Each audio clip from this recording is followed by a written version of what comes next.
Hi friends, మనం ఇప్పుడు 180 question explain చేసుకుందాం. క్రింది వాటిలో సుద్దాల హనుమంతు రచన కానిది? బుర్రకథ, రామాయణ రమణీయం, పిట్టల దొర, గొల్లసుద్దులు. సుద్దాల హనుమంతు రచన కానిది బుర్రకథ, పిట్టల దొర, గొల్లసుద్దులు మూడు అతని రచనలే. కానిదేంటిది? రామాయణం రమణీయం. ధర్మపురి రామాయణం రచించినది ఎవరు? శేషప్ప కవి, రామయ్య గుప్తా, ఆడపు చంద్రమౌళి, దూపటి సంపత్ కుమార్ ఆచార్య. శేషప్ప కవి. ధర్మపురి రామాయణం రచించింది శేషప్ప కవి. కవిరత్న బిరుదు కలవారెవరు? కవిరత్న బిరుదు కలవారు శేషప్ప కవి, ఆడపు చంద్రమౌళి, రామయ్య గుప్తా, దూపటి సంపత్ కుమారాచార్యులు. రావికంటి రామయ్య గుప్తా. కవిరత్న బిరుదు కలవారు రావికంటి రామయ్య గుప్తా. శ్రీ యాదగిరి లక్ష్మీ నృసింహ శతక కర్త ఎవరు? 183. యాదగిరి లక్ష్మీ నృసింహ శతక కర్త దూపాటి సంపత్ కుమార్ ఆచార్య. ఒక విజేత ఆత్మకథ అనే రచన ఎవరిది?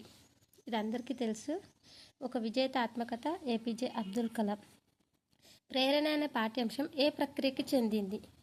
ఇది ఇంపార్టెంట్, వెరీ వెరీ ఇంపార్టెంట్. జీవిత కథ, ఆత్మకథ, నవల, వ్యాసం.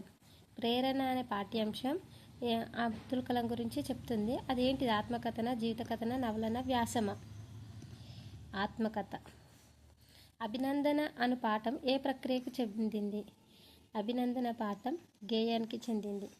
స్నేహబంధం పాఠంలోని వాయాసం అనగా?